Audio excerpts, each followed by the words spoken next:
Me, 18, female, American suburb edition. The kind of place where there's 3 different Starbucks locations but nothing to do after 9 p.m. except sit in a Walmart parking lot and question your life. Senior year of high school, half my brain is on finals, other half is on boys who can't spell definitely, but still think they're smarter than my chemistry teacher. Enter Jake, 18, black hoodie, messy hair, jawline sponsored by Doritos and teenage insecurity, plays varsity soccer, drives a slightly dying Honda Civic with one headlight out, posts on Instagram like once every 3 months but somehow still has girls in his comments.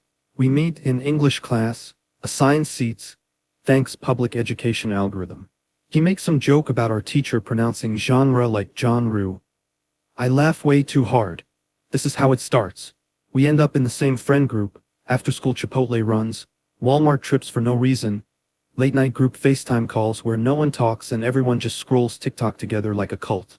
Jake starts snapping me separately. It's never deep, just stuff like, this test is gonna kill me. Look at this kid sleeping in math. But my brain is like, oh my god, soul connection. Few weeks later he asks me to hang out. Just us. Translation. Congratulations, you've unlocked the Situationship DLC. We go to Target. Walk around the home decor section we can't afford. Joke about what our future apartment would look like. Red flag number 1 and I treat it like a green light. Classic. Fast forward, we start dating. Full boyfriend/girlfriend. Soft launch on Instagram story with a boomerang of our hands and colon.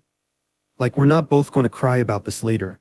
Honeymoon stage is cute. He picks me up after school, we get McDonald's sweet tea and fries like it's a love language. Sit in his car in random empty parking lots. Talk about everything. College, parents, how much we hate calculus. Pretend we're not both terrified of adulthood. Physical stuff starts happening slowly like normal, hand-holding, cuddling, kissing, me overthinking if my lip balm tastes weird, him overthinking if he's doing it right. I'm not super experienced, but enough to know what I like in theory and enough to know I don't want to be the main character in a Christian youth group testimony. Eventually we move from cute kissing to, okay, this is something. We talk about it. We're both like, yeah, I trust you. I convince myself this is romantic and not just hormones and boredom. America brand coming of age package. Here's the thing. Sex stuff starts, but it's very one-directional, not the band. He gets nervous at first, I'm like, it's okay, let's go slow. Then suddenly every time we do anything it somehow ends with me doing stuff for him. Me on my knees, him living his best life, and me getting vibes and a pat on the head. First few times I'm like, whatever we're learning. It's new, it's fine. Also I secretly feel powerful knowing I can make him completely shut up for once. But it keeps happening. Hand stuff, mouth stuff, all for him, and then afterwards he just lays there, rolls over, puts his arm around me, we talk about something random, he never even tries to do anything back. Me. Maybe he's shy, also me. Maybe I'm dumb. I drop hints, very bad subtle hints, because I was raised in a house where we do not say things directly. We should try new things. It'd be fun if you explored more. You know there's like other stuff couples do, right? Him. Haha, yeah, totally. Then proceeds to do the exact same 3 moves, all of which end with him happy and me staring at the ceiling like I'm in a Nike commercial about disappointment. One time we're sitting in his car outside Taco Bell eating nacho fries and talking. I bring it up lightly. Do you not like doing stuff for girls? He gets weird. Shrugs. IDK, it's just not really my thing. Internal siren. WEWEWO. External response. Oh yeah, no, it's fine, just wondering. This is the moment I should have taken my nacho fries and run, instead I was like, challenge accepted. Over the next few months dynamic solidifies. Jake gets BJS, me gets nothing, like emotionally, physically, spiritually, the trifecta.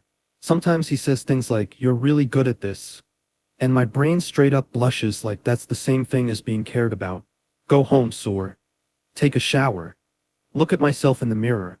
Have little intrusive thoughts like, does he not want to touch me because there's something wrong with me? Am I gross? Is this karma for watching too many Netflix teen dramas? But then next time he texts, come over? I still go because attention, because cuddles, because my self-esteem is running on iPhone 6 battery mode. Senior year ends, college talk begins, he's going to community college nearby. I'm doing the same because student loans make me want to walk into the sea. We act like we're going to be together forever. Throw around words like soulmate and future, while still needing rides from our parents.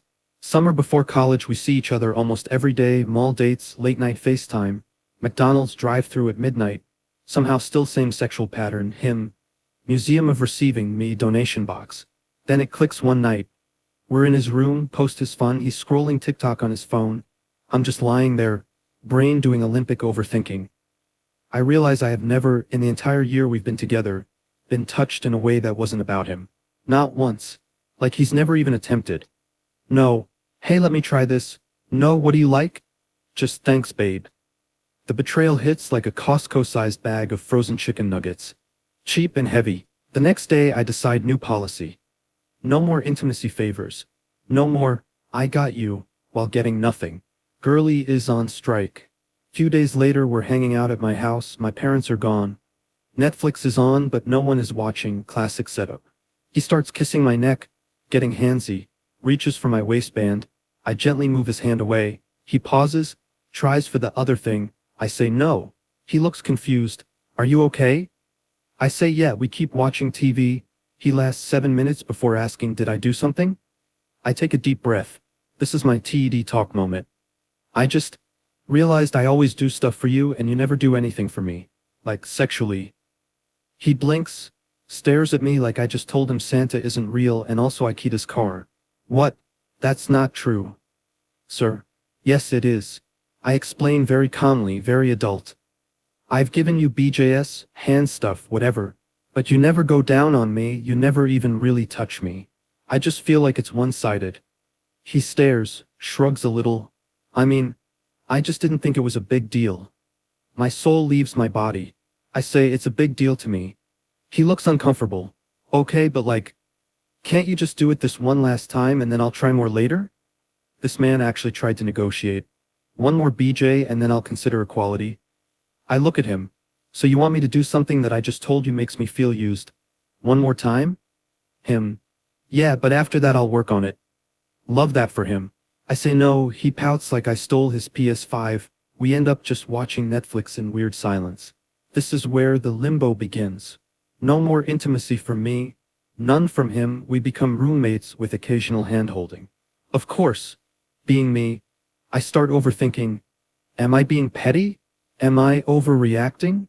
Maybe he'll surprise me one day and initiate on his own. Love that little delusional voice. He keeps asking occasionally, can you just do it this once? Me. No. Him. Why are you being like this? Gaslighting starter pack. Accuse her of being mean when she stops letting you use her like a free subscription. I try again. Ask him, why don't you ever go down on me? He gets vague. IDK, I just don't really like it. Me. Have you ever actually tried? Him. Not really. It just seems weird.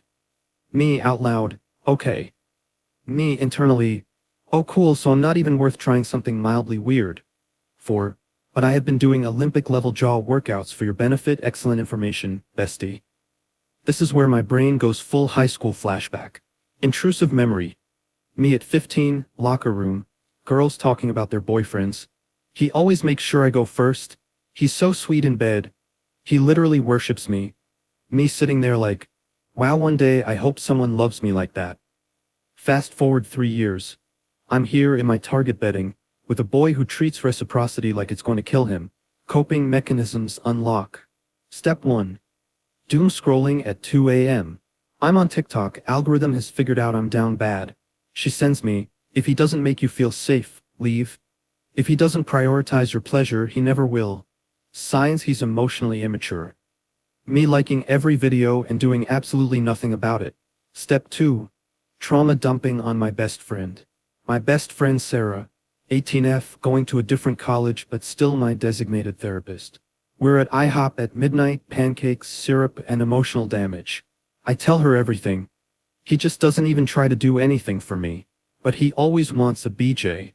And when I stopped, he tried to bargain like I'm a used car dealership. Sarah stabs the sausage dramatically. Girl, that's selfish. If he cared, he would at least try. Me. Yeah, but he's shy. Her. Shy people still have hands, babe. I laugh, immediately make 15 excuses. Maybe he's insecure. Maybe porn ruined his idea of what sex is. Maybe he had a bad experience. She stares. And maybe he's just lazy. Me, an overachiever and justifying trash. No, but like, he's so sweet in other ways. And he is, which makes it worse. He brings me Starbucks before school sometimes. Texts me good morning, remembers my test days, meets my mom and says, "Nice to see you," like he grew up in a Hallmark movie.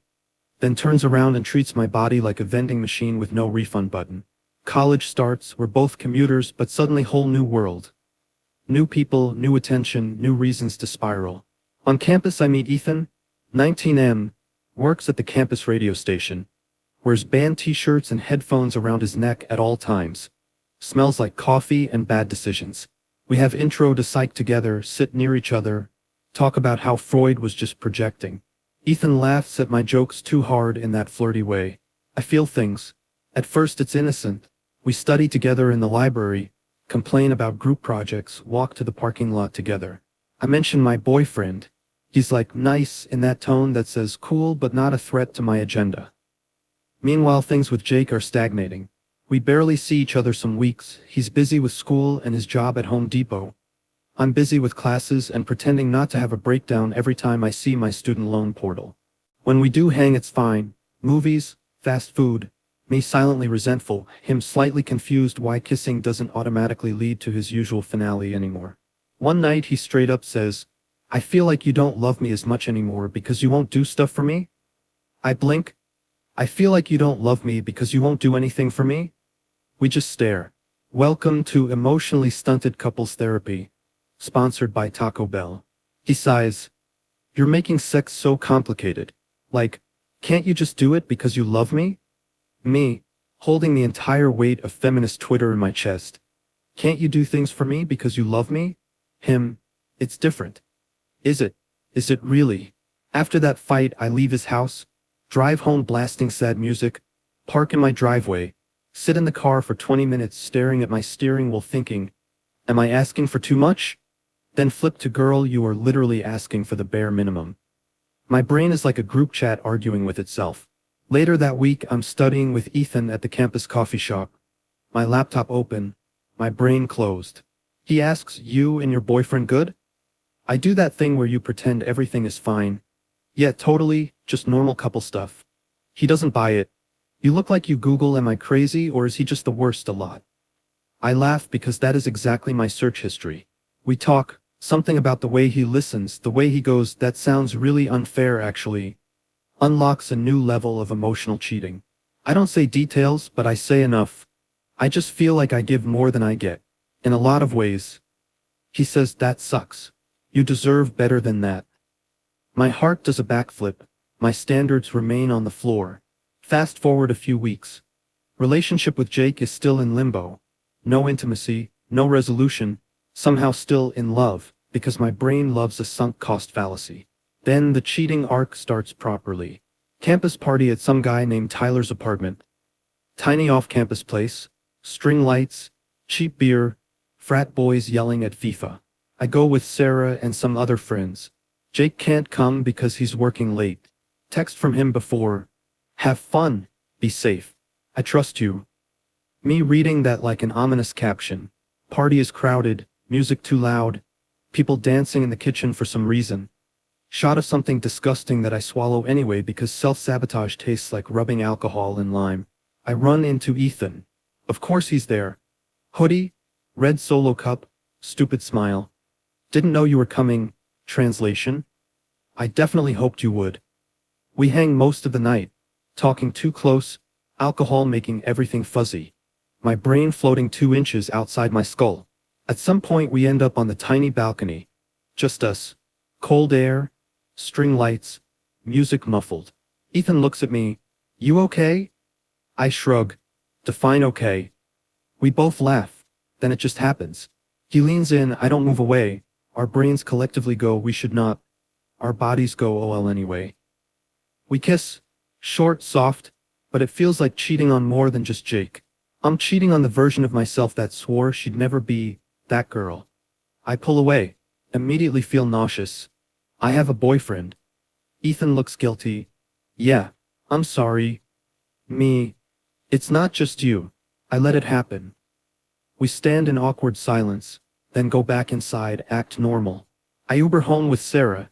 Stare out the window like I'm in a sad music video. Get home, collapse on my bed fully clothed, stare at the ceiling, brain starts doing the Olympic guilt routine. You're a terrible person. He trusts you? Okay, but he's been using you for a year. That doesn't matter. Cheating is cheating. You literally kissed someone once. Calm down. No, spiral harder actually. I don't tell Jake because I'm a coward and because I know if I tell him all of our problems will suddenly become about this one kiss and not the 12 months of imbalance that led up to it. So I sit with it, like a weighted blanket made entirely of anxiety. Jealousy arc unlocks next. Jake starts acting a little different too. More distant, more on his phone, smiles at notifications, angles the screen away. My stomach clenches. One afternoon he's in the shower at my house. His phone buzzes on the bed. Message preview pops up from Ashley. My brain goes cold. I do nothing. I sit there, stare at the phone, have a full moral debate with myself in 2 minutes. Don't go through it, privacy matters. He might be cheating. You literally just kissed someone else? Exactly. You know how easy it is to slide into cheating? Do you really want to know? Yes. No. Yes. Help. He comes back, picks up his phone, smiles at the screen, heart goes haha kill me. That night I stalk his Instagram, find Ashley.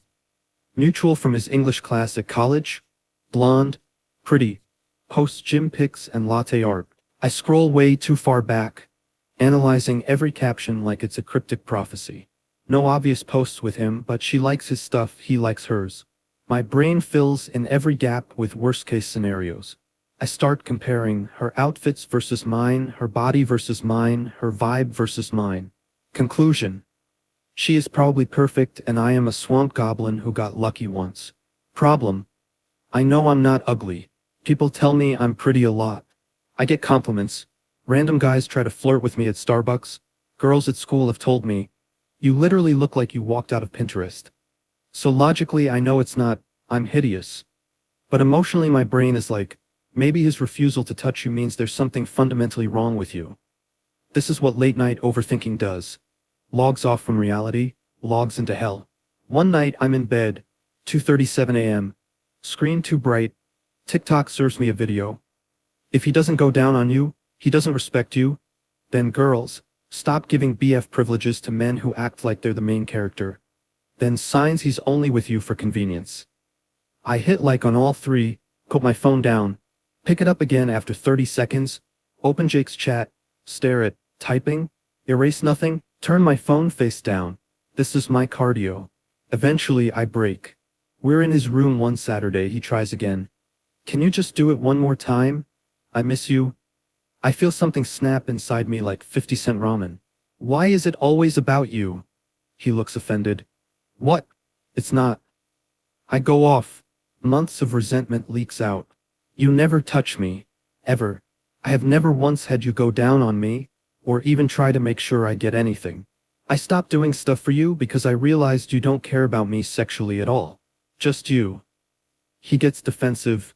I care about you. Then why don't you act like it? I'm just not comfortable doing that stuff. You were perfectly comfortable letting me do it for a year. He goes quiet, then, well, guys are just more visual, you know? It's different. I nearly ascend into the ceiling. Different how? Like, it's harder for us not to think about it. So because it's harder for you not to think about sex, I have to keep doing stuff that makes me feel used, and you never have to do anything back? You're twisting my words. Classic. When you quote a man word for word and he says you're twisting it. I ask him straight up, have you ever gone down on anyone? He pauses, then says, no. I stare. So you've decided you don't like it despite having no experience? He shrugs. I just know I wouldn't. No experimentation, no effort, just preemptive selfishness. The conversation goes nowhere. He ends it with, I feel like you're making me feel like a bad person for something that isn't that deep. Which is wild because he is absolutely making me feel like the crazy one for wanting basic reciprocity. I go home that night, cry in the shower, look at my ceiling fan spinning like my thoughts, think, I might have to break up with him over this. And then, no, that's insane, you can't end a whole relationship over foreplay. So I stay in limbo, for months. Meanwhile, my mental health goes on a Costco decline. Big, cheap, and dramatic. I start doing half-hearted gym trips. Planet Fitness, walk on the treadmill while listening to sad playlists. Stare at myself in the mirror. Try to decide if I'm actually the problem or just dating someone emotionally stuck at 14. I drink more too. Wine nights with Sarah. Boxed wine in her dorm room, plastic cups. Us sitting on the floor, complaining about men like they're a glitch in the Matrix. I trauma dump hard. I kissed Ethan. It slips out one night. Wine loosened my filter. Sarah just looks at me. Yeah, I figured. You were giving guilty main character energy. I tell her the whole balcony story. She sighs. Do you want Jake or do you want the idea of not being alone? I say Jake. Immediately realize that's a lie, correct? The idea of not being alone. We stare at each other, then drink more. Healthy coping. Eventually things come to a head. Jake finds out about Ethan because of course he does. Small campus. Someone saw us on the balcony. Rumors travel faster than my self-awareness. He confronts me. Texts first. Did you kiss Ethan at Tyler's party? I freeze, heart doing drumline. I type who told you that? He says just answer the question. I could lie I want to, but I'm tired. Yes, once. He blows up, calls me. How could you do this to me? All the usual lines. I trusted you. You said you loved me. Am I not enough? The irony of am I not enough, from the man who treated my needs like an optional side quest. We meet in person, his car, rain outside because of course it's raining. I apologize, actually genuinely sorry. I'm not going to make excuses. I messed up. I shouldn't have done that. I don't mention that I felt emotionally empty and disrespected for months, not as a justification, just as context, but I know he'll hear it as an excuse. He says, if you weren't happy, why didn't you just leave? I say, because I love you. And because I was scared, and because I thought maybe you'd change, and because breaking up felt like drinking bleach while staying felt like drinking poison slowly. We argue for an hour, go in circles.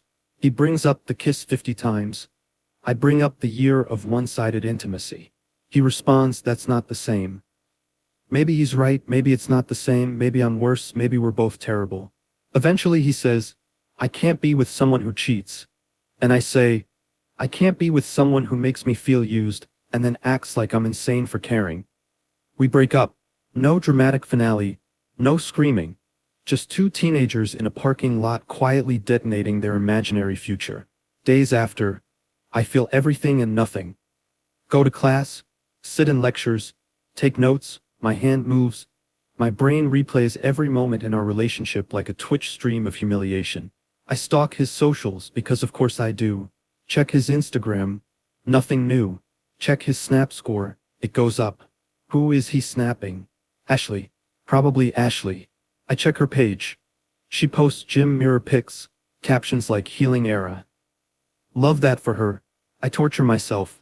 Imagining him with her, imagining him doing for her what he never did for me, even though he probably still isn't, but my brain loves to generate custom suffering packages. I DM Ethan once, hey. Instantly regret it. Unsend. He still sees the notification. Texts, you okay? I leave him on read. Mentally ill behavior. Coping becomes a full-time job. Gym, but now with less effort. I walk on the treadmill, scroll through my phone, see couples at the gym, girls with muscular boyfriends spotting them. Think, why couldn't mine just treat me like a human being with needs? Food, DoorDash becomes my boyfriend.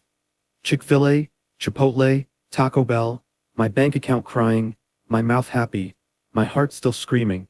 Late night, 2 a.m., me in bed, Spotify on sad playlist, phone brightness at 1%, TikTok feeding me breakup advice. Block him? Focus on yourself. 2024 is your healing year. Meanwhile, I'm stalking Ashley's Venmo payments. Therapy TikToks. Anxious attachment versus avoidant attachment explained. I watch, diagnose myself with everything. Oh, I'm anxious, preoccupied with a sprinkle of low self-worth and daddy issues. That checks out. I don't go to real therapy because American healthcare. Also because I'm scared someone will listen to my story and go, yeah, that's just you being dumb actually. Time passes. Weeks, months. Jake moves on. Soft launch with Ashley. Instagram story of 2 drinks at a restaurant. her nail and frame. My stomach flips, but I still tap through like I'm not actively hurting myself. I imagine their relationship, imagine him doing the bare minimum for her. Imagine her thinking it's everything, just like I did. Maybe he changes, maybe he learns, maybe she complains early and he actually listens this time. That's the part that messes me up the most. The idea that I did all the emotional labor, all the explaining, all the crying, all the begging for reciprocity, and some other girl might benefit from that work. Love that for my unpaid internship in his growth. Do I regret kissing Ethan? Yes. Do I regret leaving Jake? No.